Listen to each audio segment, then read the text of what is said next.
Who in their right mind would choose psychiatry as a professional career? Let's talk about it.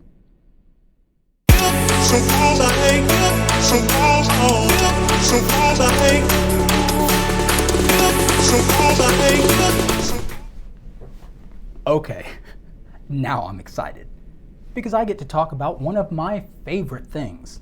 Hello world, I'm Dr. Jordan, and you can ask any medical student who knows me and they'll tell you Dr. J can't shut up about how much he loves what he does. But I wasn't always a psychiatrist. Oh, I can vividly remember being a medical student, trying to navigate this complex landscape and choosing what felt like my entire professional career and thinking to myself, what kind of doctor do I want to be when I grow up? It is a lot to consider. How'd I do it? Let's talk about it.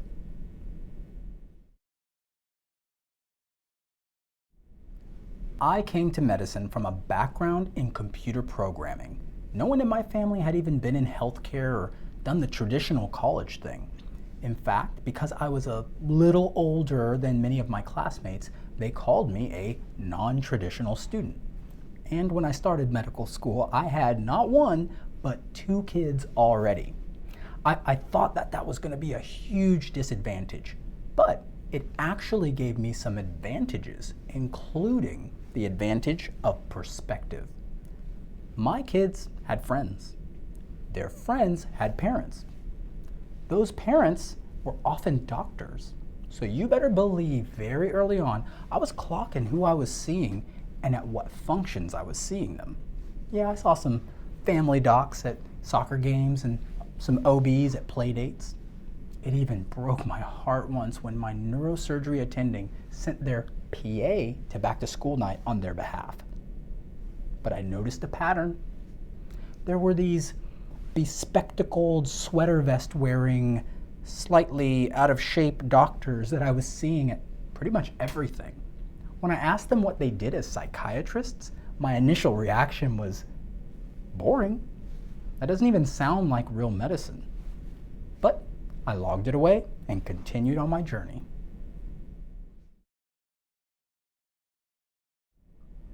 In my medical school, we used a systems-based learning method. We broke the body down into organ systems like the heart system, the lung system, the kidney system, etc. We learned how these systems grew and developed, how they worked, and how they break, and what we do about it. But something very interesting happened when we went from system to system to system, and we got to the system of the mind. It was very obvious that when it came to how much we knew about the system of the mind, there was a lot of headroom. You see what I did there? There's a lot more of these, I apologize. But it was very interesting. Not interesting enough to make me want to pursue a career in psychiatry, but very interesting. It felt like the industry was just waiting for someone to crack open the mind and unlock a whole new frontier in healing. When I got to the second year of medical school, my oldest daughter was about 8 years old. I distinctly remember a drawing she once made that impacted me so much I will never forget it. It was simple. It had mom, her, baby sis, dog, and me, all the way at the end at a desk studying with headphones. Yeah, that one hurt. I couldn't let my kids grow up thinking my name was "Not Now, Daddy's Studying." You better believe I logged that little nugget away and let it affect my decision-making process later on.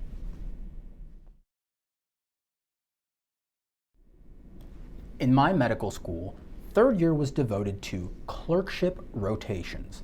That's just where medical students travel from specialty to specialty, experiencing professional life as a bunch of different kind of doctors and learning that kind of medicine. Well, for most people, not much of an issue, but for me, I had a big problem. I loved everything. Honestly, I probably could have been happy practicing any kind of medicine, and that made it really difficult for me when it came time to choose a specialty. Rotating from specialty to specialty, I learned a ton about life and loss, the power of empathy, and nowhere was that put on better display than during my psychiatry rotation. And that is really when I started to fall in love with psychiatry. Watching people, for example, enter the inpatient psychiatric unit in one state and leave in another made me feel like I don't know what kind of magic pixie dust y'all are sprinkling on folks, but I want to be a part of that healing, right? I watched on my psychiatry rotation as people used their minds to invite us into their mind, their most intimate and vulnerable moments, and ask for healing. I often joke with students, we're the only service that uses the organ in question to communicate with the organ in question to heal the organ in question.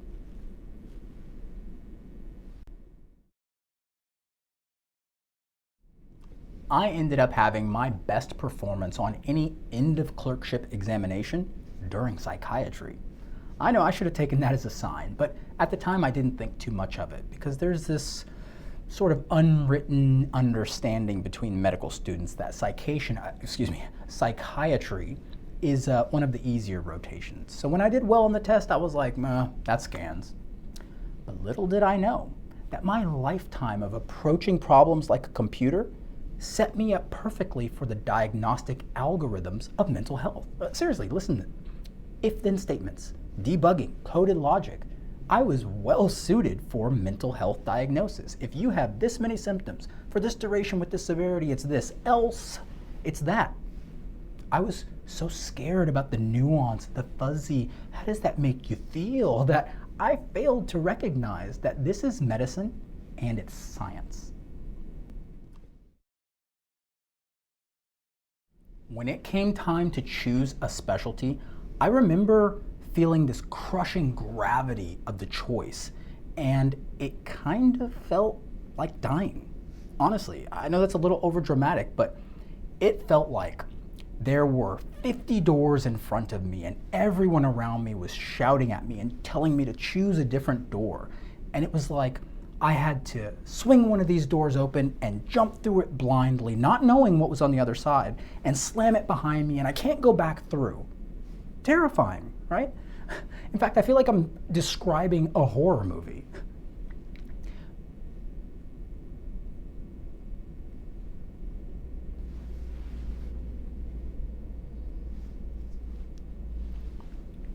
New horror movie idea by Dr. Jordan, The Doors. Find the knob, find the job, stay alive.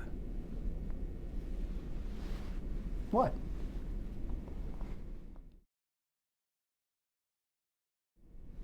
When it came time to choose a specialty, I had to get honest with myself. And one of the ways I did that was in exposing how much I didn't know. I mean, I came from computers, so I didn't really have a strong sense of how much doctors made or how much they got sued or all that kind of stuff. So I did what I did. I went inside the box, the computer. And I may have gone full nerd and made a spreadsheet and broken my top specialty ranks down by every imaginable parameter, like the Medscape physician salary reports and satisfaction surveys and rates of liability getting sued and all this other stuff. I even remember having columns for best and worst days, seriously. I kind of had to imagine if I'm in this specialty and everything breaks and it's the worst day ever, if I'm not still motivated and interested in this kind of medicine, then maybe I don't need to be there in the first place. That's just me. But something very interesting happened the more objective I tried to get. Psychiatry got more and more favorable, which was really surprising because at that point I'd kind of written psychiatry off. But I was very surprised to see mental health ticking so many of my boxes.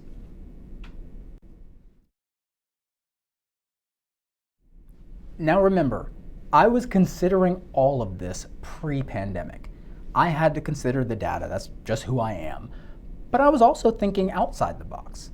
I remember considering all kinds of scenarios. I was thinking, okay, if I break both my legs and both my arms and one eye, what kind of medicine could I do in that circumstance? Seriously.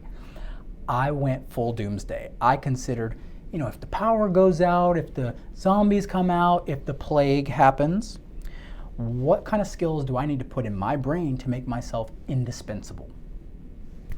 Am I paranoid? Yes.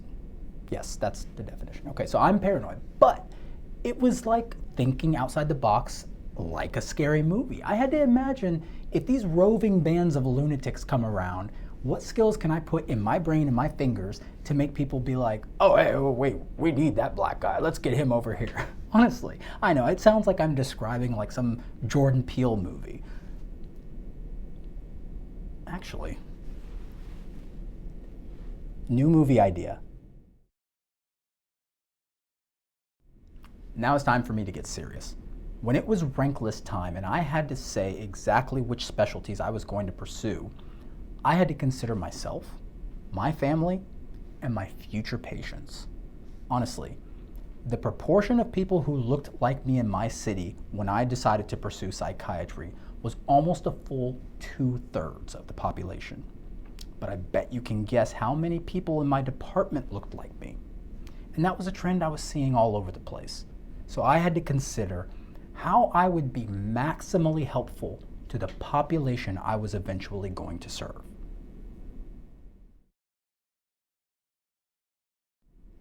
When I told some people I was going into psychiatry, they looked at me like I was crazy. Seriously, somebody looked me in my eye sockets and was like, Jay, really? Psych? But you're normal.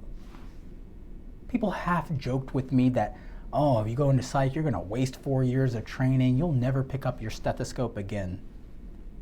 Nothing could have been further from the truth, especially after I discovered emergency psychiatry and consultation and liaison psychiatry.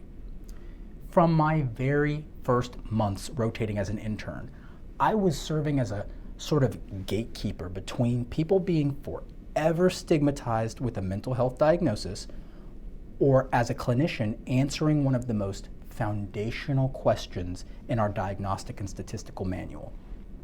Is what I'm seeing better explained by another disorder? To answer that question, by definition, I gotta know what the other disorders are. I was knee-deep in EKGs, head imaging, lab values, and physical exams, right? So all that fear-mongering, oh, you'll never use your stethoscope and you'll waste 4 years of medical training, for me, couldn't have been further from the truth.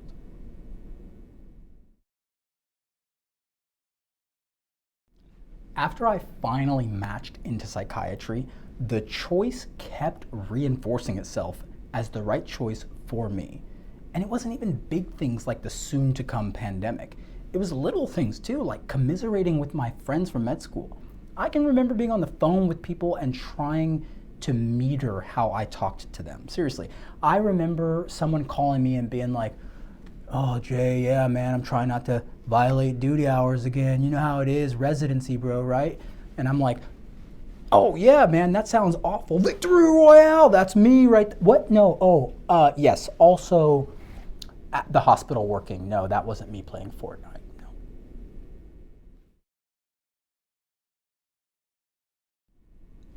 Okay, I'll probably end up doing an entire separate video on why I went into medicine in the first place. But basically, I was after a couple of big things: knowledge and, selfishly, the bravado that comes with being able to help, right? I imagined those classic scenarios where you're in a crowded restaurant, somebody keels over and somebody else goes, is there a doctor in the house? And I could go, dun dun dun dun, right? That's honestly kind of what I was after. Well, since graduating medical school, I have had opportunity after opportunity to help in urgent or even emergent situations. I have assisted in 2 in-flight medical emergencies. Nothing will prepare you more for the fact that the world considers you an expert than when a commercial airline pilot asks you if the plane needs to be diverted. You heard me when I said psychiatrist, right?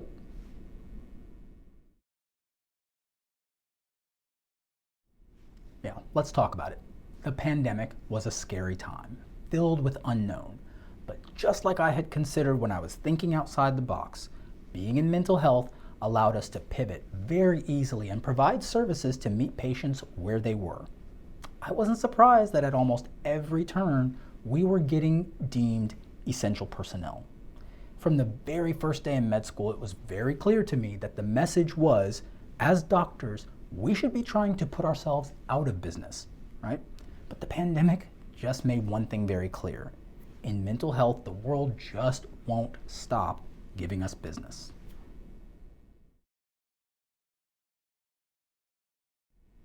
When I was a kid, I measured wealth in batteries.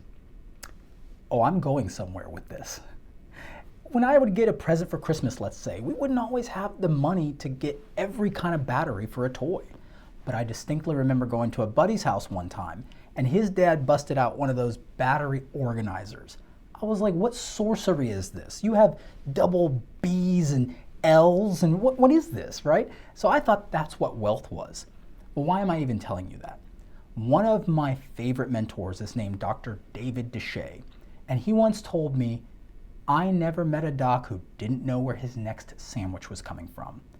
I carry that little pearl with me because it's a constant reminder that I have the privilege of being compensated for healing others. But I'm a psychiatrist.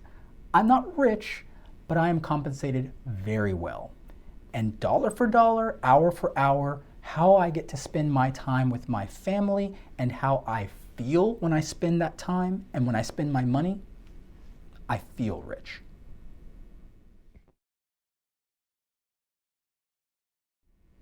Another thing I found interesting after I made the decision for psychiatry was watching other people make their professional choices.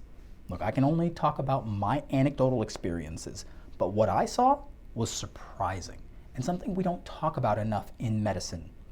Every single year in my residency program, we had at least one person who came to psychiatry from another specialty. And I'm in mental health, so I've talked a number of people through the transition away from their original specialty choice to another specialty entirely. And I get it, but we should be sending a message loud and clear in medicine. It is okay to switch specialties.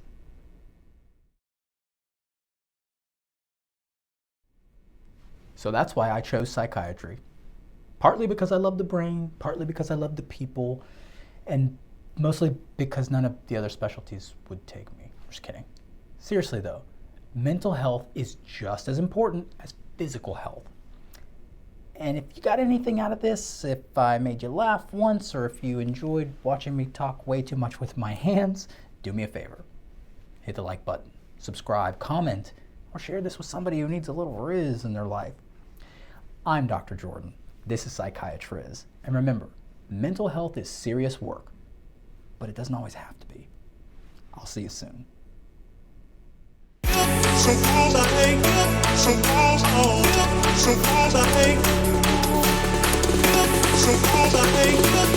So